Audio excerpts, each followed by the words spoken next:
the Galactic Council never expected Earth to strike back. The air recycler on Deck 9 had been broken for 6 days. I know because I counted every hour I spent breathing stale, warm air while shoveling iron ore from one container to another. My hands were raw. My back felt like someone had driven a metal rod through it and left it there. The crate I was filling weighed 400 kilograms when full, and I had filled 11 of them since my shift started. 11 crates. No water break. No word from the overseers except the occasional low click of disapproval when I slowed down. My name is Dara Moss. I am 31 years old. I was born in Bristol, on a planet called Earth, which the Galactic Council refers to in its official documents as Vassal World 7. I have not been home in 8 years. I do not know if home still looks the same. I do not let myself think about it much, because thinking about it makes my hands shake, and shaking hands drop things, and dropping things gets you noticed. Being noticed on this ship is the last thing you want. The freighter was called something in the Council's language that I could not pronounce. We humans called it the box, because that is exactly what it felt like. A long, gray, lightless box drifting through space, full of ore and people who were not considered much different from the ore. The Council species who ran the ship were called the Vorath. They were tall, pale, and had 4 arms, 2 of which ended in flat, wide hands built for operating controls, and 2 of which ended in something closer to claws. They communicated mostly in clicks and low tones. They found human speech irritating. They found most things about humans irritating. 40 years ago, when the Council ships first appeared in Earth's orbit, humanity had tried everything. Diplomacy, appeals to reason, offers of resources, technology, cultural exchange. The Council had listened patiently, the way you might listen to a child trying to explain why they should be allowed to stay up past bedtime, and then they had informed Earth's governments, in careful and translated language, that humanity had been assessed as pre-rational, emotionally unstable. A developing species, not yet ready for membership in the civilized galaxy. And then they had begun the collection. That was what they called it, not occupation, not conquest, the collection, as if we were interesting rocks they had decided to keep. I shoved another load of ore into the crate and felt the familiar burn spread across my shoulders. Beside me, a man named Colin worked in silence. Colin was from Glasgow. He was 44, broad-shouldered, and had a way of moving that suggested he had once been strong in a different way, before the box had slowly worn him down. We did not talk much during shifts. Talking was not prohibited exactly, but it attracted attention, and attention was dangerous. 3 crates down, a woman named Petra was working. Petra was from Warsaw. She spoke 4 languages and had been, before the collection, a structural engineer. Now she sorted ore. She sorted it very well and very fast, because Petra was the kind of person who brought total focus to whatever she was doing, even when what she was doing was beneath her in every possible way. I liked Petra. I liked Colin. On a ship where the only humans were laborers and the only aliens were overseers, you learned to value the people around you quickly and quietly. The overseer that shift was named something we could not say, so we called him Gray, because of the particular shade of his skin. Gray moved up and down the cargo bay with his hands clasped behind 2 of his 4 arms, watching us the way a man watches insects crossing a footpath. Not with anger, not even with contempt, with the mild, detached attention of someone who does not particularly care what the insects are doing but checks on them out of habit. I had learned over 2 years on the box that Gray's mood shifted when the ore tonnage numbers fell below target. His movements became sharper. The clicking of his communication became clipped and fast. And then things happened that were filed in the official records of the Galactic Council Freighter Service as equipment malfunctions. I had seen 3 equipment malfunctions in 2 years. The first was a man named Oliver from Cape Town who had sprained his wrist and could not keep pace for 4 days. The second was a woman named Helen from Auckland who had refused an order she had not understood because the translation device on her collar was broken. The third had happened 10 days ago, and I was still trying not to think about it. His name was Rob. He was 26. He had been slowing down for a week because he was sick, properly sick, running a fever that no one had treated because the medical officer on the ship did not consider human illness worth his attention unless the human in question could no longer stand. Rob had been standing. Barely, but standing. On the 7th day of his fever, he had dropped a crate. Gray had walked over to him without hurrying. I had kept my eyes on my own work, because I had learned that looking directly at these moments made them worse. I heard the low, resonant sound that Gray made when he was issuing a final assessment. I heard Rob try to say something, and then I heard nothing at all.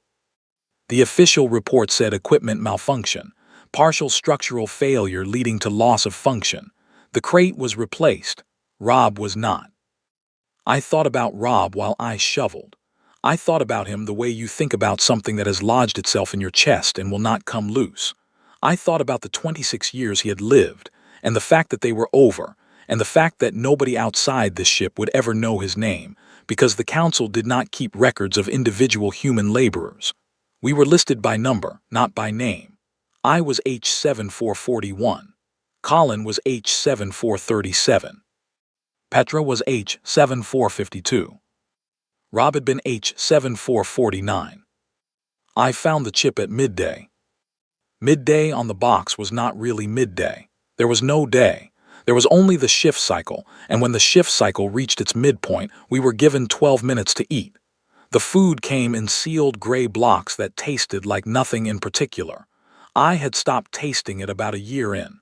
I just chewed and swallowed. The chip was inside my ration block. I almost choked on it. It was small, flat, no larger than my thumbnail, and it had been pressed into the center of the block with enough pressure to keep it hidden but not enough to damage it.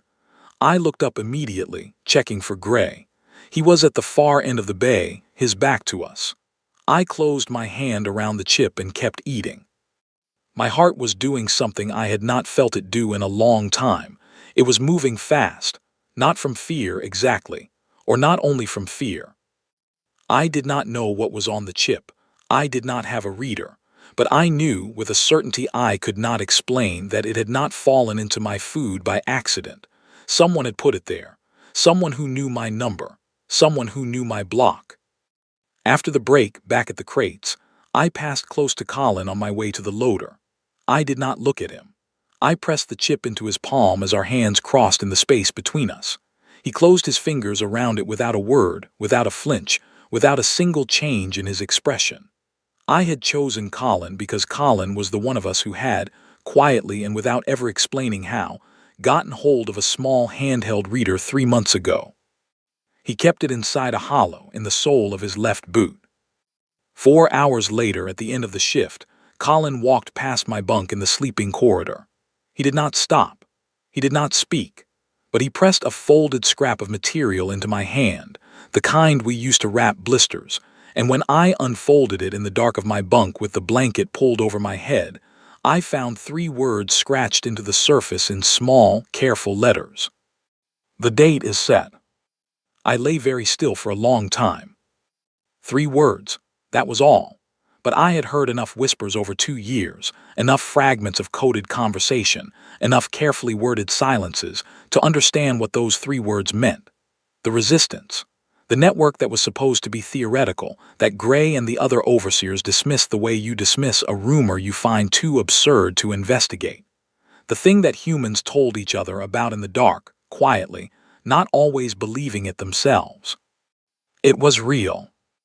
I turned onto my back and stared at the ceiling of the sleeping corridor. The lights were off. The recycler hummed. Somewhere down the row, someone was coughing softly. I thought about Rob again. I thought about Oliver and Helen. I thought about every number that had replaced a name on the crew manifest. I thought about Bristol, and the particular color of the sky there in the early morning. A pale gray-blue that I had never seen anywhere else in the galaxy, because nowhere else in the galaxy was home. I did not sleep. But for the first time in 2 years, lying in the dark on a ship that was not mine, breathing air that was not clean, with sore hands and a number instead of a name, I felt something stir in my chest that I had stopped expecting to feel. It was not hope exactly. Hope felt too light a word for what it was. It was heavier than hope. It was older. It was the feeling of a door you had believed was sealed forever developing, in the dark, in secret, the faintest possible crack of light around its edges. I pressed the scrap of material flat against my palm and held it there until morning. Part 2. Colin told me on a Tuesday, or what we called Tuesday, which was simply the name we had given to the second day of our 7-day shift cycle. Because without names for things you lose your grip on time, and losing your grip on time on a ship like the box was a fast way to lose your grip on everything else. So we had names for the days, and we kept track of them the way people keep track of small, important things when everything else has been taken from them. Tuesday, midway through the oar shift, Gray was conducting one of his slow, indifferent rounds of the bay, clicking to himself about tonnage figures. I was at the loader. Colin drifted past me on his way to get an empty crate, and without breaking stride, without looking at me, he said very quietly, "Tonight, bunk 12. That was all. I spent the rest of the shift not thinking about it, which was the only way I knew how to survive things I could not act on immediately. I focused on the oar, on the weight of the shovel, on the sound of the loader mechanism, on the rhythm of the work, which after 2 years had become automatic enough that my hands knew what to do without my mind having to direct them, which meant my mind was free to do other things, which was usually a problem and tonight felt like a gift. Petra glanced at me once around the 8th hour, just a glance, but I had known Petra for long enough to read what was in it. She knew she was coming too. Bunk 12 belonged to a man named Gareth. Gareth was from Cardiff.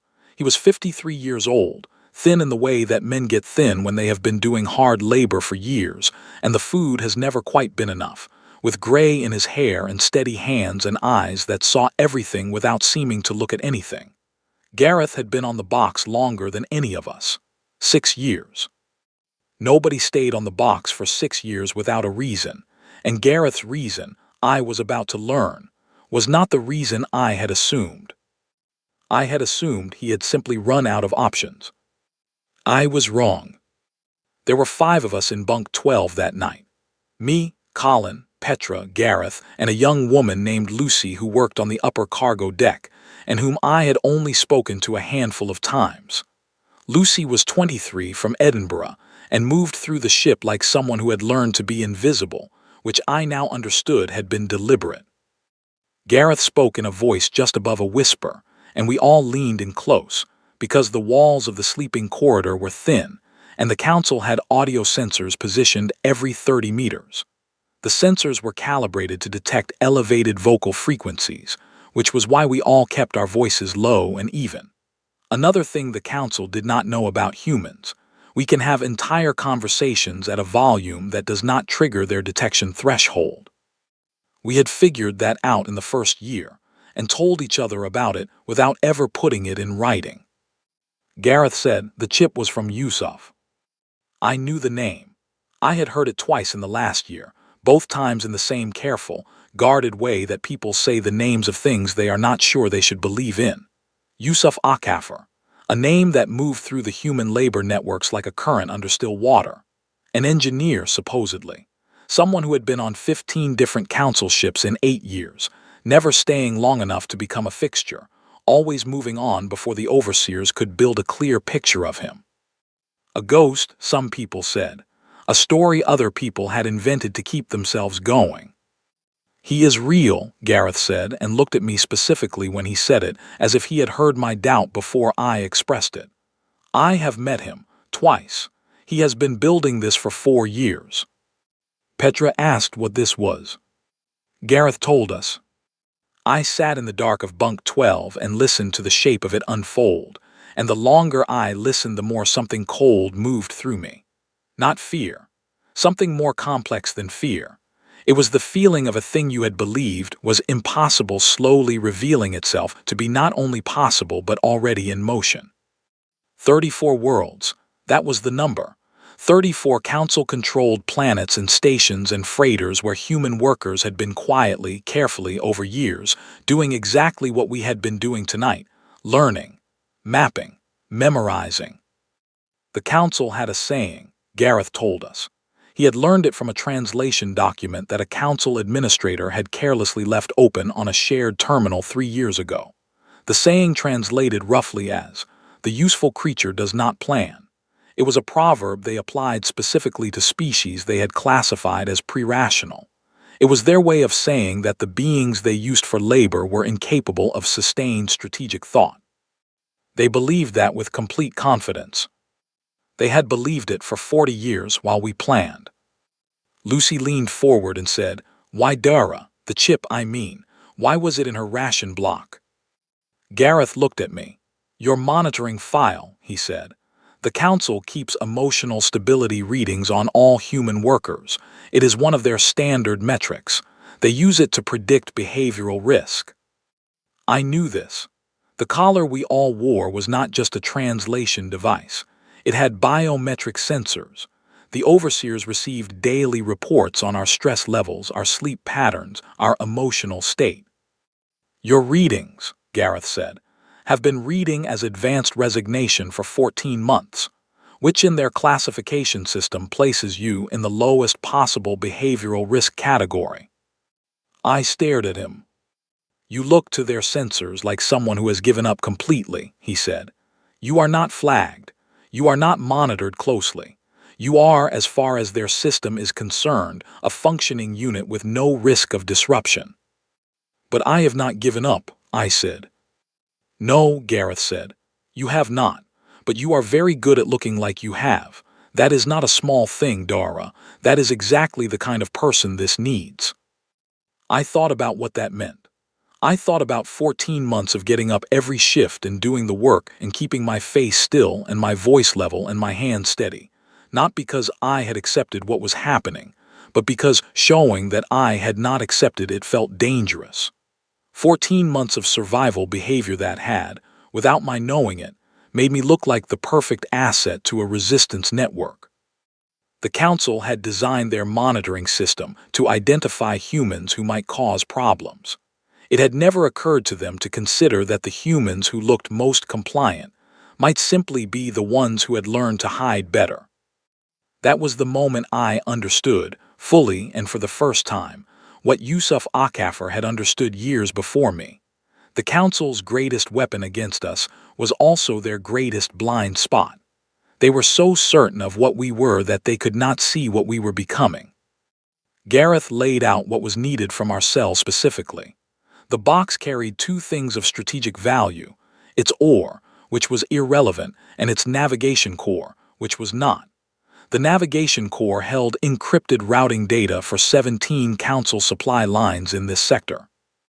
If that data could be copied and transmitted to the resistance network before 0 hour, it would give the uprising forces the ability to cut council resupply to 14 stations simultaneously, within the first 48 hours of the strike.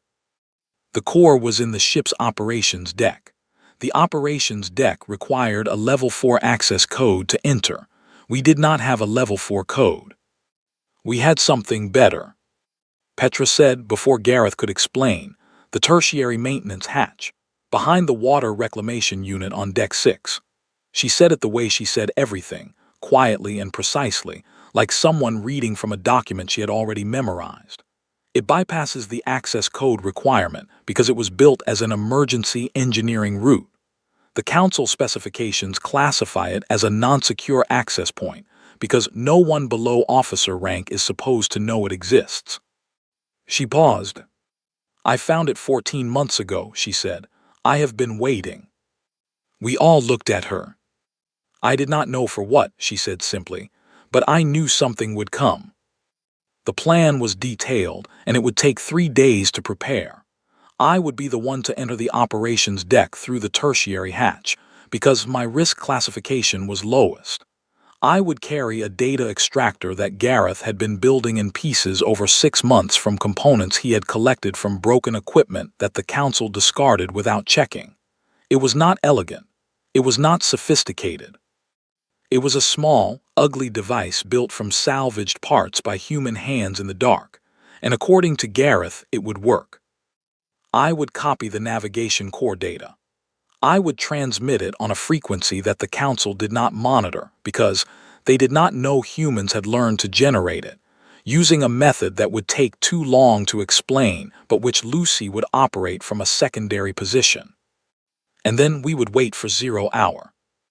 What happened after 0 hour, Gareth said, was up to Yusuf.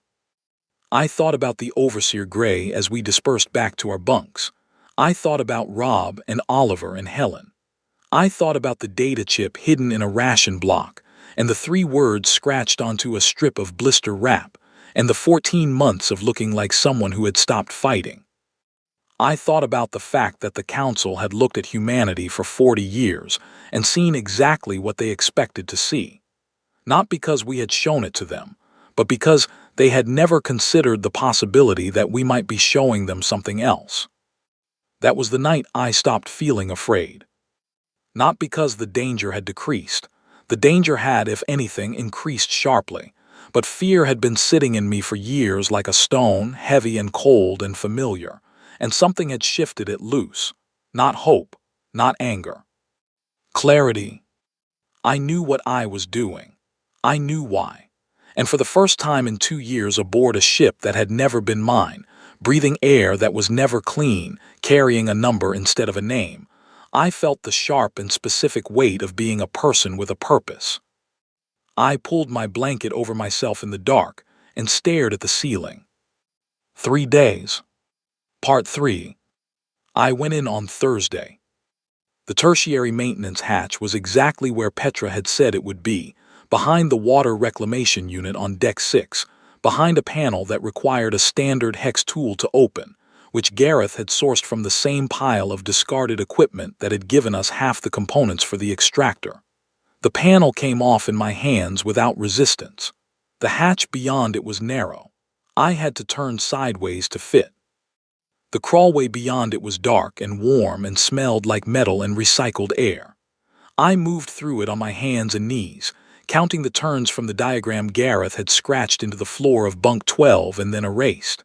Left, straight, right, 2 hatches, up the service ladder, the 3rd panel on the right.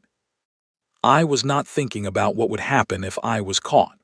I had made a decision, sometime in the 3 days between the meeting in bunk 12 and this moment, that thinking about what would happen if I was caught was not useful. It was a distraction. The thing about fear is that it costs you focus, and focus was the only resource I had right now. The service ladder was cold. I climbed it without making a sound. I had learned over 2 years on the box exactly how to move on metal surfaces, where to place your hands, where to place your feet, how to distribute your weight so nothing creaks or shifts. The council had taught us that without meaning to. Years of trying not to be noticed teaches you things. I reached the 3rd panel on the right and pressed my ear against it. Nothing. Silence and the low background hum of the ship systems. I eased the panel open and came through into the operations deck. It was cooler here. The lighting was low, a blue-tinted operational glow that the Voreth preferred during overnight system cycles. There were 4 workstations and one was active, its screen displaying a scrolling stream of data I did not need to understand. The navigation core was housed in a dedicated terminal at the far end of the room, behind a glass-paneled desk. And sitting at the active workstation with his back to me was a Voreth officer. I had not expected this. Gareth's intelligence had placed the overnight watch officer on Deck 3 during system cycle. Someone had changed the schedule. I pressed myself against the wall behind the panel I had come through and did not move. The officer did not turn around. I stood there for what felt like a very long time, measuring my breathing, keeping it slow and even. The officer was inputting data. His 4 hands moved across the controls in overlapping patterns, 2 managing the screen, 2 handling secondary input devices. He was focused. He was not watching the room. I looked at the navigation core terminal. I looked at the distance between the panel and the terminal, 12 meters approximately. The floor between us was smooth, which was bad because smooth floors carry sound. But the room's ventilation system produced a low, constant noise. Not loud, but consistent. Consistent noise, I had learned, covers movement better than silence does. I moved. I crossed the floor in a low, careful path that took twice as long as a normal walk, but produced approximately nothing in terms of sound. I reached the navigation core terminal and eased myself into the seat in front of it. The extractor was in my right boot, wrapped in cloth to stop it rattling. I got it out with 2 fingers and set it on the surface beside the terminal without making contact with the desk itself. The core interface required a code. I did not have the code. I had something Gareth had told me about, something that had taken him 4 months to figure out from a maintenance manual written in council technical language that he had pieced together word by word using the limited translation function on his collar device. The council navigation cores had a diagnostic port, a physical connection point used by engineering staff to test the system without requiring access credentials. It was not meant to provide data access. But the diagnostic port transmitted a live data signal, and a signal was a signal. I plugged the extractor into the diagnostic port. The device was ugly and it was slow, and for 43 seconds, which felt like considerably longer, it did exactly nothing. I watched the Vorath officer's back. His hands kept moving. The ventilation kept its low hum. The extractor's single indicator light blinked twice, slowly, and then held steady. I pulled it out. I wrapped it back in the cloth. I put it in my boot. I went back across the floor the way I had come, slow and low and careful. And I came through the panel and pulled it shut behind me and descended the service ladder in the dark and crawled back through the hatch and out through the water reclamation space and replaced the panel with a hex tool and walked back to the sleeping corridor and sat down on my bunk. Lucy was waiting 3 bunks down, her eyes open in the dark. I gave her a single nod. She got up and went to do her part. I sat very still and breathed. That was Thursday. 0 hour was Sunday. The council, in their 40 years of managing human labor populations, had identified that human workers were most docile in the first hours of the 7th shift day, because our bodies and minds had by then accumulated enough fatigue to suppress most of what they classified as emotional volatility. Sunday on our cycle was shift day 7. They had structured our rotation deliberately to ensure that the beginning of each new week caught us at our lowest. What they had not considered was that we knew this. We had noticed it years ago, and Yusuf, when he chose 0 hour, had chosen it precisely because the council would be reading our biometric data at the moment it began and seeing exactly what they expected to see. Maximum fatigue, minimum risk. On Sunday, at the beginning of the shift, I was standing at my station at the ore loader as always. Colin was at his crate. Petra was 3 stations down.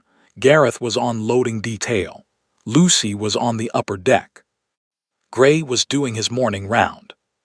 At exactly the moment Yusuf had specified, which I kept in my head the way you keep something you have memorized rather than written down, I looked across the bay at Colin. He was already looking at me. We moved.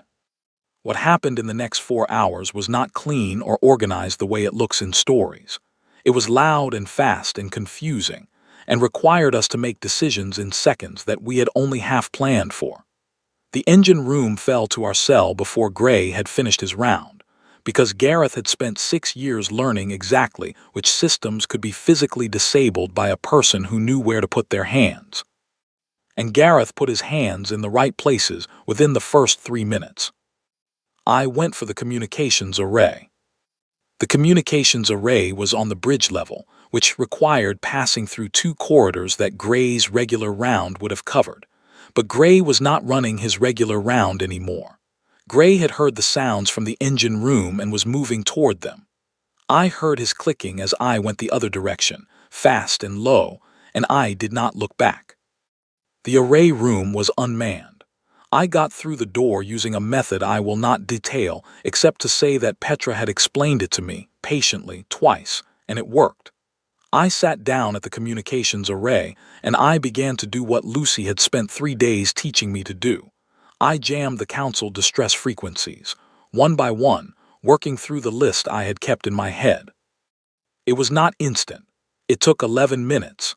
11 minutes during which I could hear, distantly, the sounds of the rest of the ship changing. Sounds that told me things were happening. Some of them told me things were going wrong, because things always go wrong, and the plan had accounted for that. We were not machines. We were people doing an enormous and dangerous thing with imperfect tools and imperfect information. Somewhere in those 11 minutes, Gareth was cornered by two Voreth crew members and made a decision that I only heard about afterward from Colin, who had been close enough to see. I will say only that Gareth was not someone who made small decisions. He was someone who had spent 6 years waiting for a moment worth the cost, and when it came, he did not hesitate. I finished jamming the frequencies. Gray came through the door of the array room 40 seconds later. He stood in the doorway. His 4 hands were at different positions, 2 raised in the Voreth posture that I had learned meant threat assessment, 2 hanging lower.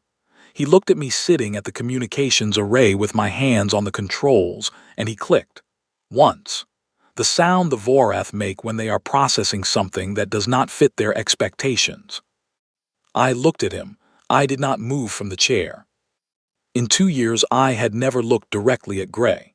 I had learned not to. Looking directly was classified as challenging behavior in the Council's behavioral metrics, and challenging behavior attracted consequences. I had kept my eyes down or to the side for 2 years, and it had kept me safe and invisible, and had, according to Gareth, produced the biometric profile of a person who had accepted her situation. I looked at him now. He clicked again, a different sound.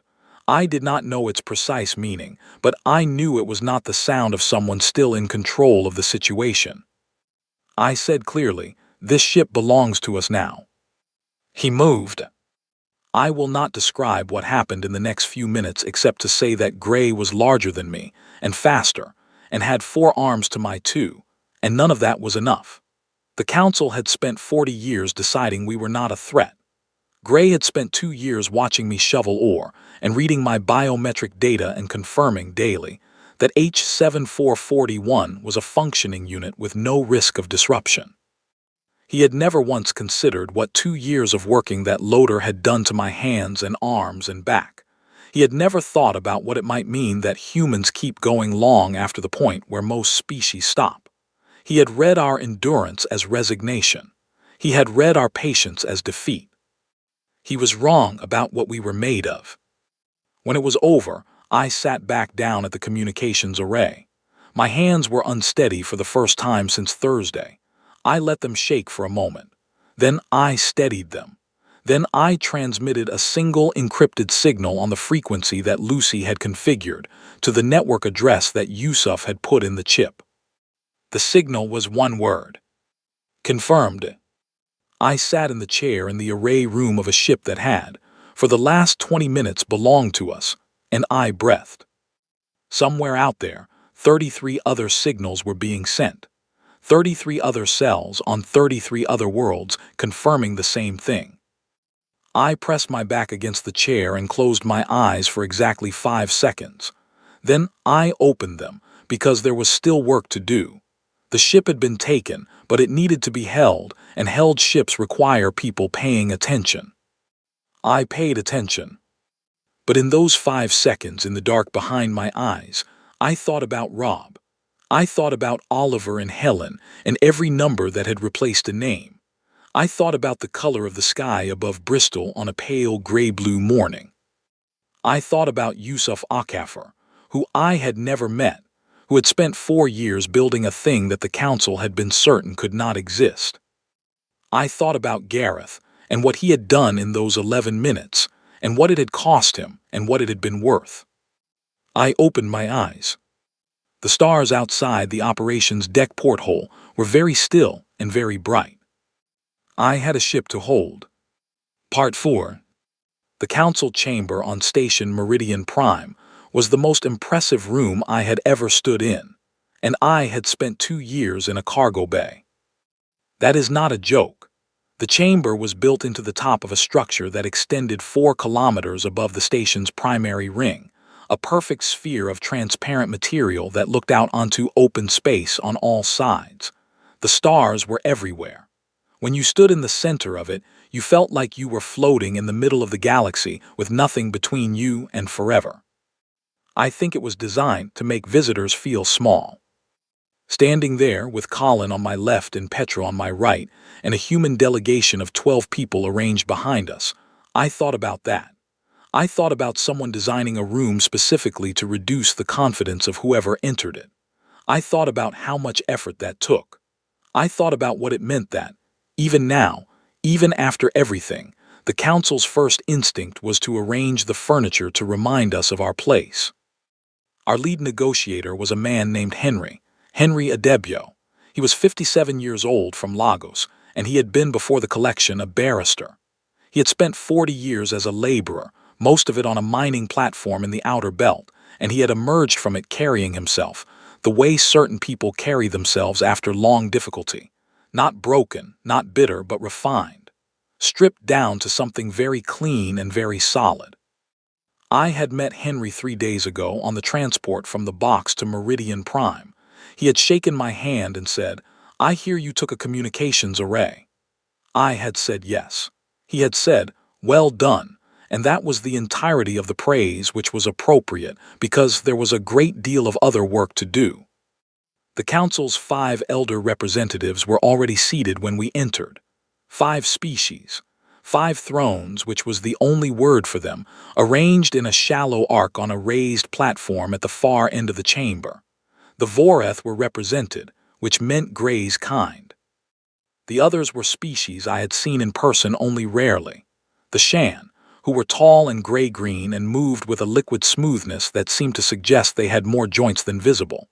The Dorathi, who were compact and dense and covered in a fine layer of something between scales and feathers. The Vel, who were barely visible, existing in the chamber as a semi-transparent shimmer that occasionally resolved into a vaguely humanoid shape. And the Arath, who were the oldest of the council species, who looked like nothing so much as very large, very still trees, except that they breathed and their eyes moved. The Arath representative was the one whose eyes I could not stop coming back to. They were amber and very calm. They had been calm for what I suspected was a very long time.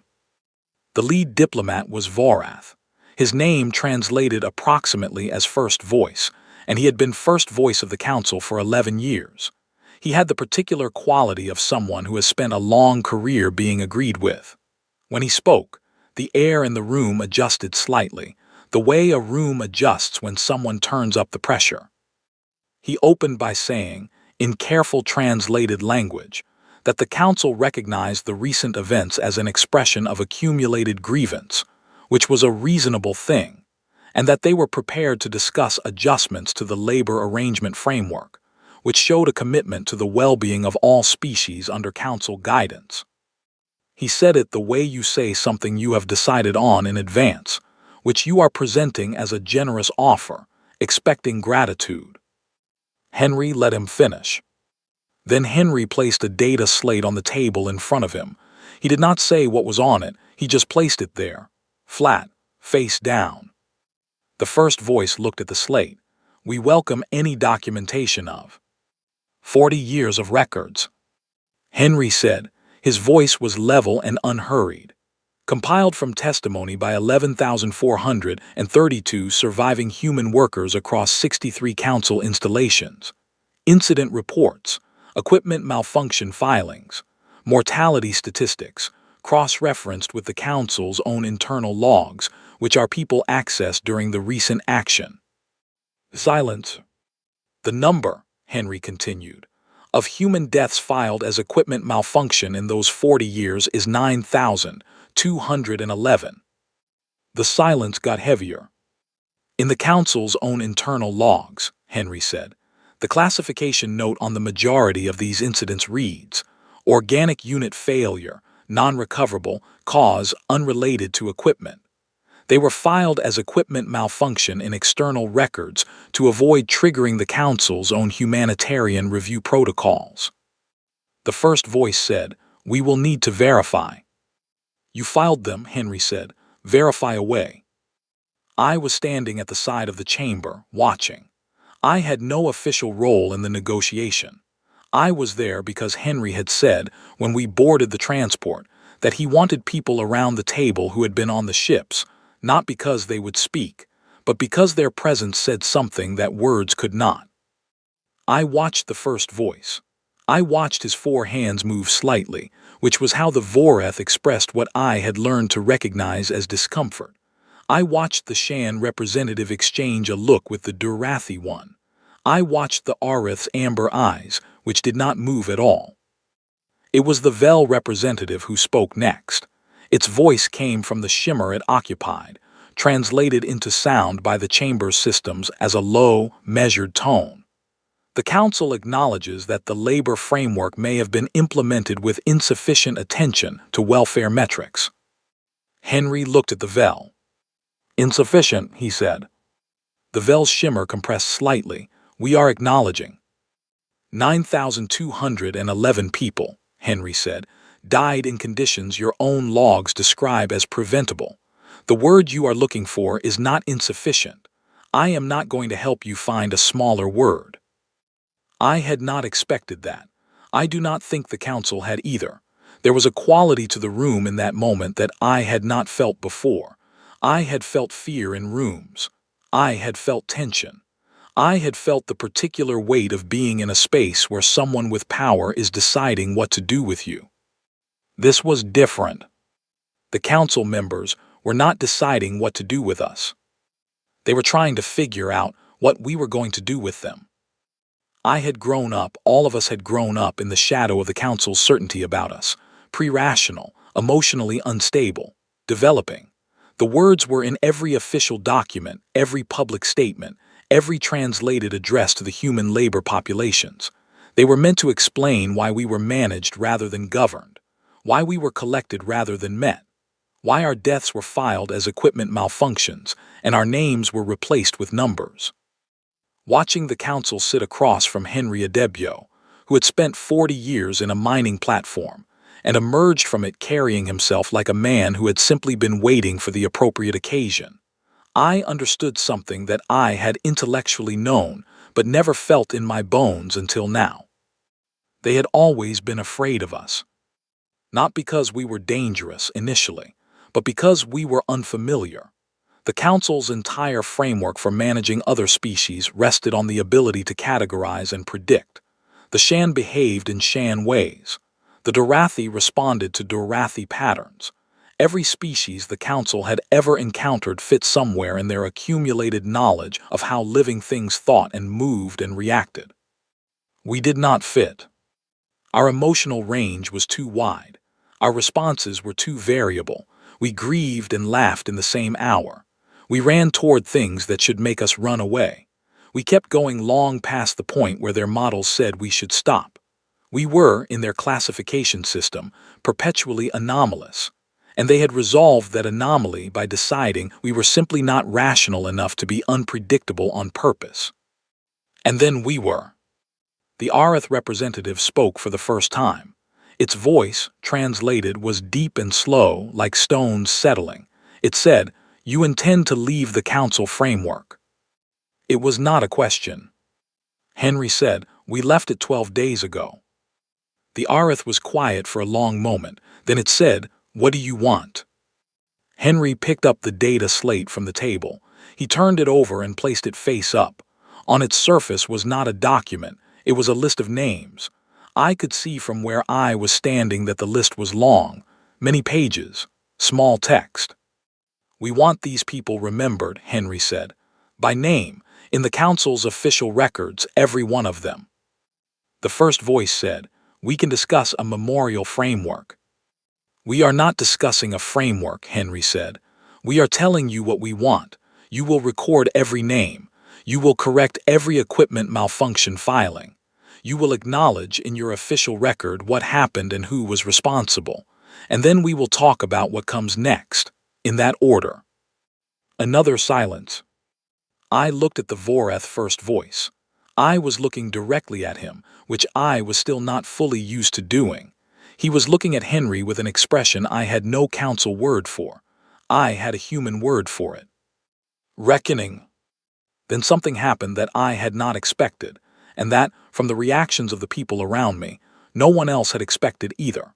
The Dorathi representative activated a device on its seat, a small projector that cast a faint field around its immediate space. Gareth had told me about this field. It was called a resonance field, and the Dorathi used it in high-stakes negotiations. It generated a low, subsonic vibration calibrated to produce a sense of unease in most known species. A physiological response. The Dorathi had used it for centuries in negotiations with other council members when they wanted the other side to concede quickly. I felt nothing. I glanced at Colin. He glanced back at me. Neither of us had felt anything. I looked at Petra. She had noticed the field activate and was examining it with mild interest, the way she examined most things as an engineering problem. Henry had not moved. The Dorathi representative deactivated the field after approximately 30 seconds. It looked at Henry. It looked at me. It looked at our entire delegation. It said very quietly, "Fascinating." And then something else happened that I would spend a long time thinking about later. The Vel representative, the shimmer that had compressed itself into a vaguely humanoid shape, rippled. It turned to the Voreth first voice and said something in council tongue, too fast for my translation collar to catch. But the first voice responded in kind, and the exchange went on for several seconds, and I watched both of them. And I watched the Arith's amber eyes move slowly between our delegation and the two of them having that exchange. Henry, who had a better translation collar than I did, provided me with a summary afterward. The Vel had said, "We have made a significant classification error." The first voice had said, "They were assessed at the time of collection."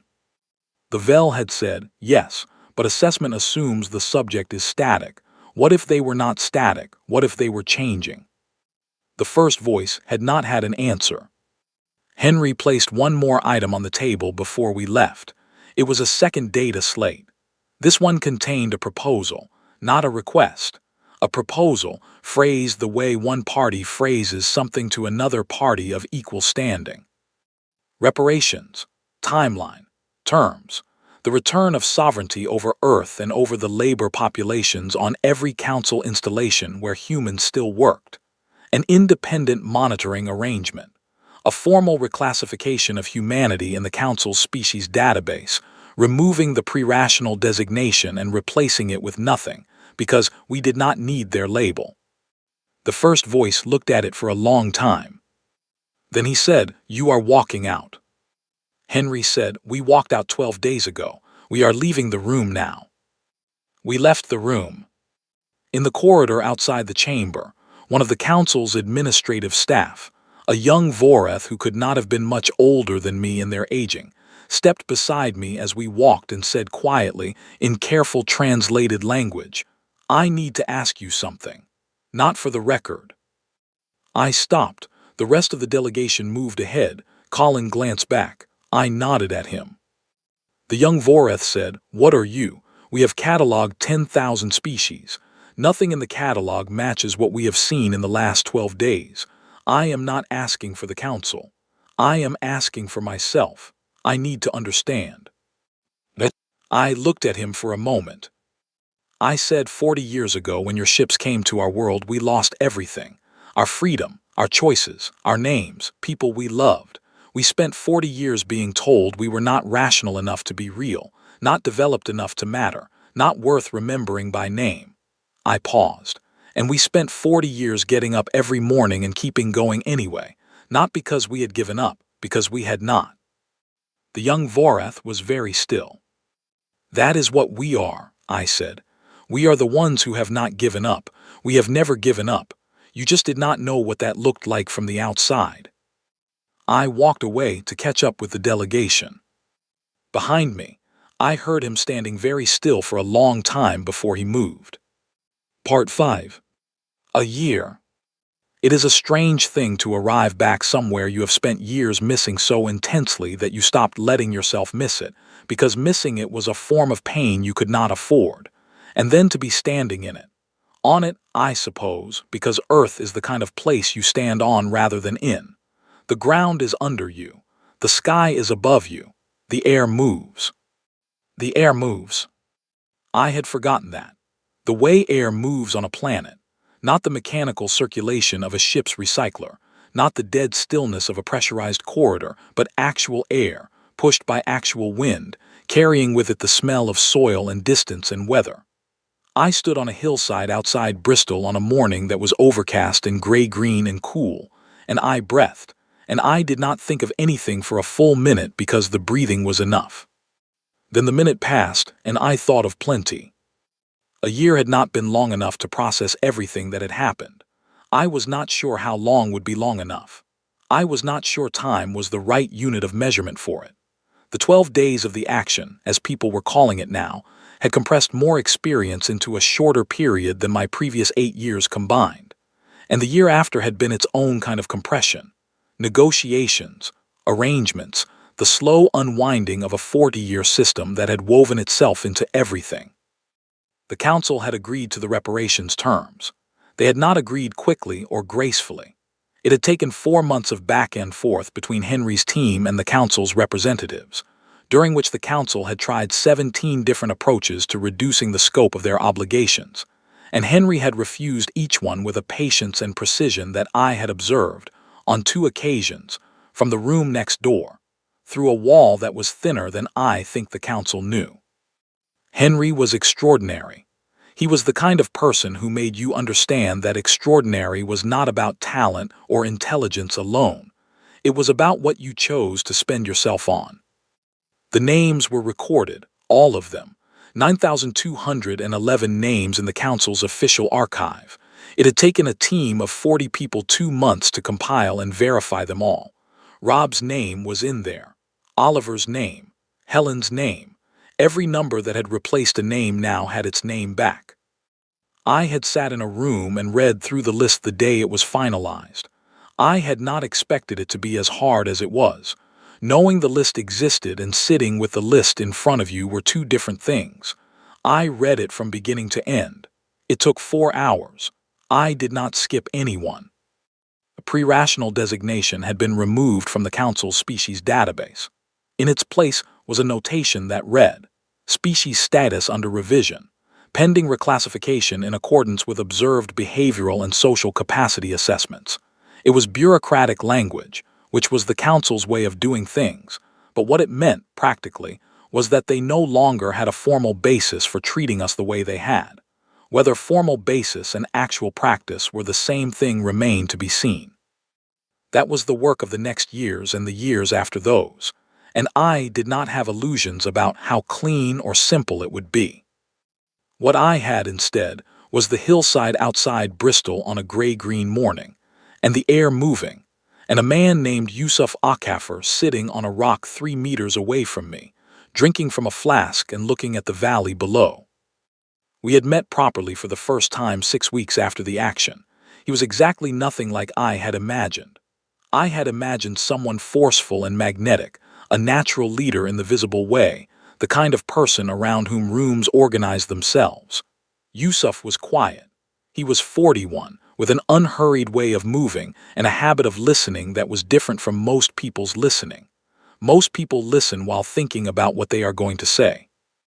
Yusuf listened, as if what you were saying was the only thing in the room. He had said the first time we met, "Gareth told me about you, 2 years before the action." I had said, "Gareth has been gone 4 months." Yusuf had said, "Yes," and he would have been extremely annoyed if we wasted time being sad about it when there is still work to do. Which was, as it happened, exactly the thing Gareth would have said. I looked across the hillside at Yusuf now and said, "What are you thinking about?" He said the Shan. I turned, "Why?" "They sent a message last week," he said. "Through unofficial channels, they want to talk, not through the council, directly."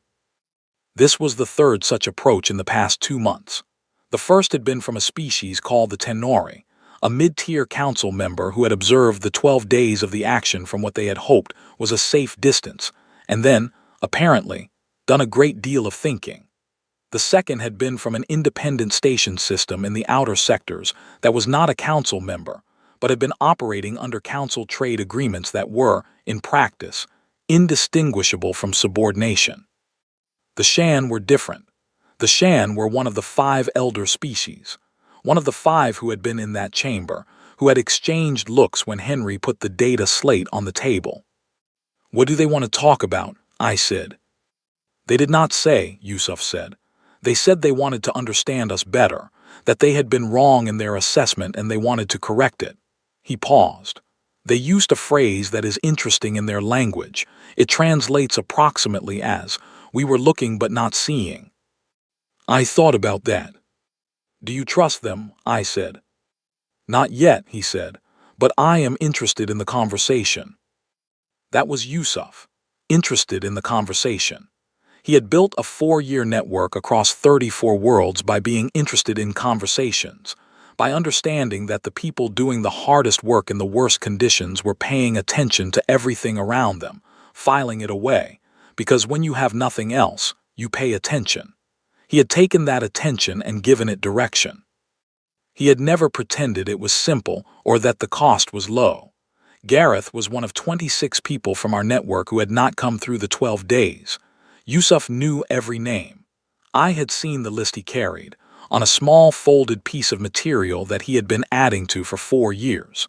The paper was worn soft from handling. Lucy had come through. She was in Edinburgh now, working with a reconstruction team that was rebuilding civic infrastructure across northern Britain. The council's collection system had disrupted not just individual lives but entire regional economies. The rebuilding was going to take a generation, and Lucy, who had spent 4 years learning to be invisible on a council freighter, had apparently decided to spend the next 4 being very visible in a city that needed people who were good at problems.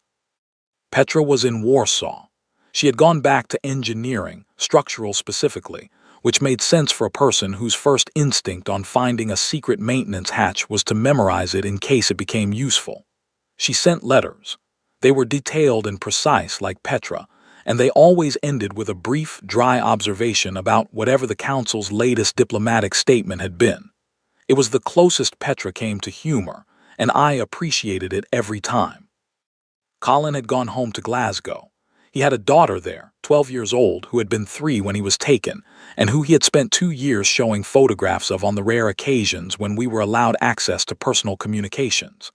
I had met her once briefly, when she had come to see Henry's team during the reparations negotiations, which Colin had attended as a witness. She was 12 and serious, and had her father's way of observing things without seeming to. She was going to be formidable. I thought about all of them as I stood on the hillside and let the wind move across me. I thought about the year that had passed and the years that were coming. The council had signed the accords, but the council was not the galaxy. The galaxy was enormous and complicated and full of species that the council had managed for centuries, and species that had existed entirely outside the council's reach and everything in between. Humanity was not going to be left alone to rebuild in peace. That was not how things worked at this scale, and I did not expect it to. What I expected was that things would be hard in different ways than they had been hard before, that the work would be different but it would still be work, that there would be moments like the one in the council chamber, where the Durathi turned on its resonance field and nothing happened, and we would have to figure out what to do with those moments. I expected that some species would come to us with genuine interest, and some with fear, and some with both at once. I expected that the Council's reclassification of humanity would move slowly through layers of institutional resistance and political negotiation, the way anything moves through institutions. I expected that there would be days when the weight of what had happened settled back onto me in the way that it did sometimes, without warning, in the middle of an ordinary moment. The first time it had happened, 3 weeks after the action, I had been sitting in a transit facility waiting for a connection, and I had looked up and seen an empty chair across from me and thought about Rob, and the weight had come down all at once, the weight of all of it, the 2 years on the box and the 40 years before them and the 9,211 names, and the ration block with the chip inside, and the 3 words scratched onto a blister wrap. I had sat very still and let it settle, and then, when it had settled, I had picked it up and carried it with me the way you carry things that are too important to put down. I was still carrying it. I thought I probably always would. That did not seem like a problem. It seemed like what it meant to have been through something. Yusuf stood up from his rock. He capped the flask. He looked out at the valley for a moment and then looked at me. "Are you glad you came back?" he said. I thought about the question. I thought about Bristol and the color of the sky and the 8 years away and the year back and everything in between. "Yes," I said, "it is different than I remembered." "Good different or hard different?" "Both," I said, "at the same time, which is apparently how things tend to be." He smiled. It was a small, genuine smile, the kind that reached his eyes. "I will tell the Shan we are open to a conversation," he said. "Not a negotiation, not an arrangement, a conversation." "What is the difference?" I said. "A negotiation," he said, "is when both sides already know what they want. A conversation is when at least one side is willing to find out." He put the flask in his coat. "The Shan said they want to understand us better. I believe them. I think they have spent a year watching humanity and realizing they have no model for what they are looking at." "That seems to be a theme," I said. "Yes," he said. "We have spent 40 years being studied by a civilization that was certain it understood what we were, and they never did because they were looking for what they expected to find." He paused. "The Shan, I think, are now trying to look differently. That is worth having a conversation about." We walked back down the hillside together. The grass was wet from overnight rain. The clouds were low and moving. Below us, Bristol spread out in its familiar way, older than I remembered it and also exactly the same in the ways that mattered. I had been born here. I had spent the first years of my life learning the streets and the sound of the river and the particular quality of the light on gray mornings. The collection had taken me from it when I was 23. The 12 days had brought me back, and standing in it now, breathing air that moved and carrying everything I was carrying, I thought about what the young Voreth administrator had asked me in the corridor outside the council chamber. "What are you?" I had given him an answer. I still thought it was a true answer, but it was not the whole answer.